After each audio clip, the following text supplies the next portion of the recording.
Boleh kalau terang ya. Jadi hadis ini hadis sahih. Jadi sampean ora usah khawatir. Nak nate dosa nggih nang tobat. Enggak ada vonis dari Rasulullah Shallallahu Alaihi Wasallam siapa yang melakukan dosa kemudian vonisnya menjadi kafir. Makanya pulau suwon sing ngaos kula, ampun geman. Oh nak dosa wajib tobat. Maksiat itu jorok, maksiat itu jelek sudah harus tobat ya gitu saja. Sampeyan jangan terus berlebihan menganggap kafir. Mergo nek nganggap kafir terusane elek, halal darah.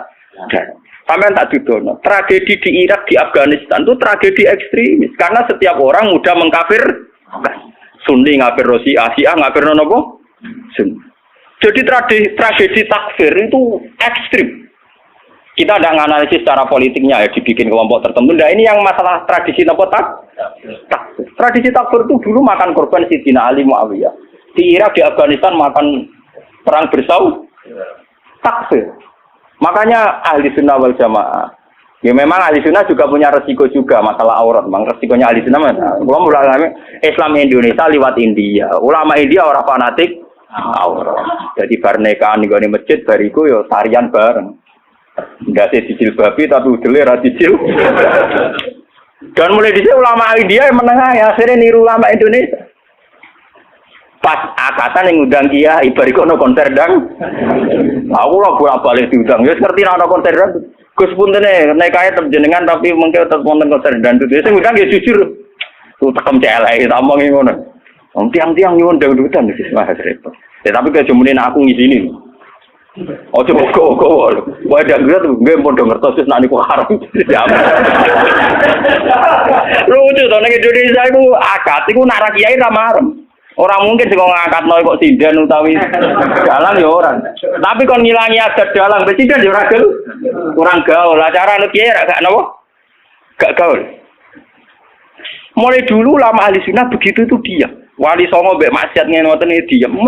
Entah saya juga gak tahu sirinya. Ahli sunnah mulai dulu melihat gitu-gitu memang diam. Meskipun ngaku itu ataful iman. Memang mulai dulu tradisinya begitu. Ya saya tidak tahu nanti tanggung jawabnya ning Allah kayak apa ya kita tidak tahu. Apa yang benar FPI apa ahli sunnah ya sama FPI juga ahli sunnah karena Habib Rizik itu ya zuriya Rasul. Tapi kan kita adil, saya itu sering ditanya menurut jenengan Habib Rizik itu gimana? Habib Rizik itu zuriya Rasul, nahi mungkar itu pasti baik. Tapi saya juga bilang Pak Quraisyab ya orang alim juga zuriya Rasul dan cara pandang Pak Quraisyab ya kayak begitu.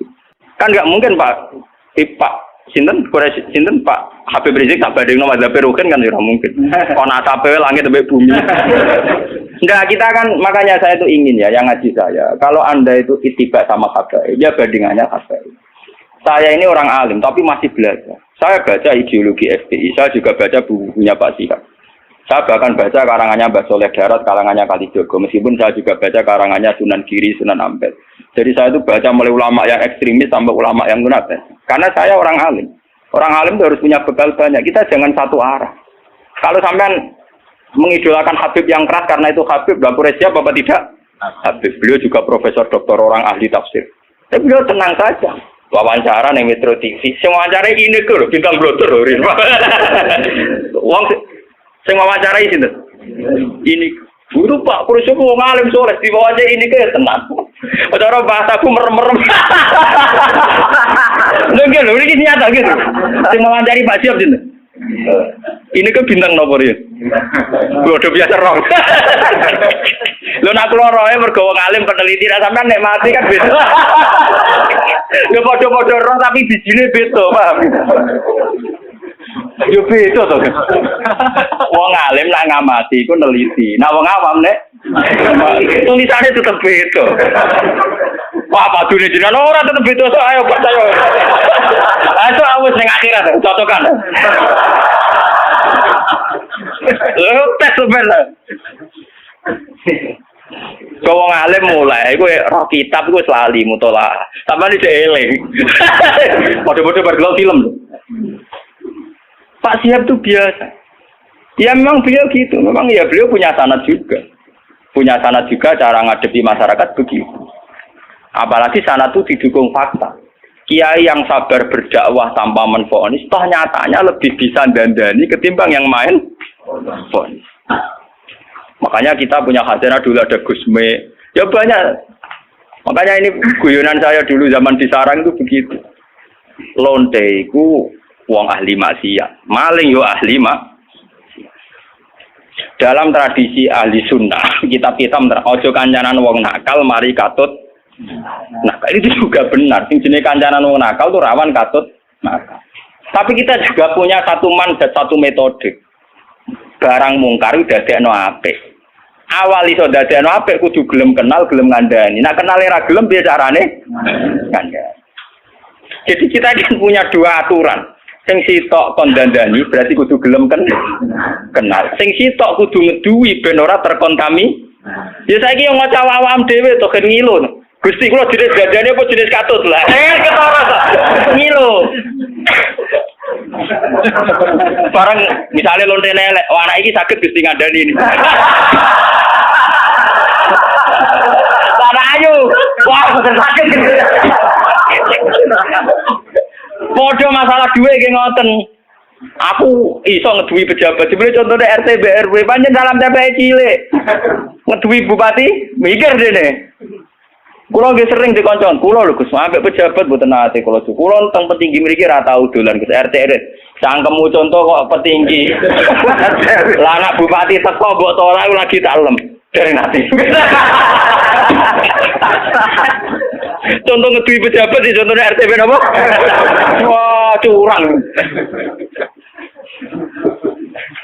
Artinya ya paham ini. Jadi sudah begitu mulai dulu. Makanya kita selalu punya dua jenis kiai tadi. Mulai kiai yang anti begitu sampai kiai yang mau ngandani begitu.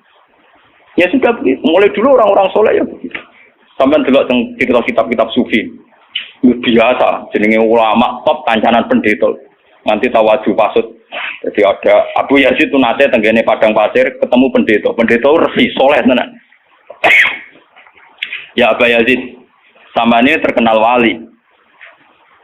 Apa Anda bisa membuktikan bahwa Anda lebih baik ketimbang saya? Jadi Abu Yazid, ya.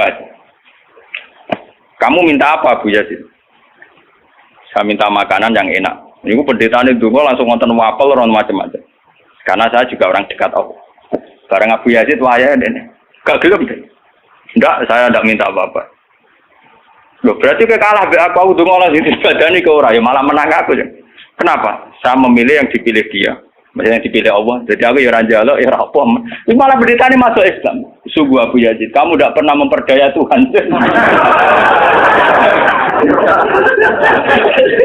Gak. Akhtar malah akhtar jadi. Saya memilih untuk tidak memilih jadi. Karena Tuhan biar ya falu mayurid, biar Tuhan tetap sebagai apa? Tuhan. Itu malah pendeta ini macam pendeta bener, malah masuk Islam den. Hebat kamu Abu Yazid, mendudukkan Tuhan sebagai Tuhan. Jadi kamu tidak pernah ngatur-ngatur apa? Tuhan. Cara saya kesampaian meriah, waduh, kalah mati. Abu Yazid tenang saja. Itu ulama dulu itu biasa. Kancanan pendeta, kancanan macam-macam. Lah ini ngaji terus kula suwun lah. Lewat ini hadis sahih didhawuhna Rasulullah nggih liwat sanad sing mutasil ila Rasul. Lah pokoke jamaah mriki sing nate dosa nate salah. Sampeyan kudu yakin bahwa ini yang benar. Karena ini didhawuhna Rasulullah mewakili Allah Subhanahu wa taala. Apalagi redaksinya qala Allahu taala, berarti sing disebut hadis qudsi. Jadi gak ada mazhab kados Khawarij sing darani wong tau dosa gede berarti wis kafir. Ndekne ngamale apik ora ditampa itu ndak ada. Ora ono. Iku akal-akale wong Khawarij. Nah, yang mewakili Islam nggih ngeten iki, apa seneng banget. Nek ana kawulane napa to? Ngalang-alai senenge wong sing kewane sak bekal ilang terus ketemu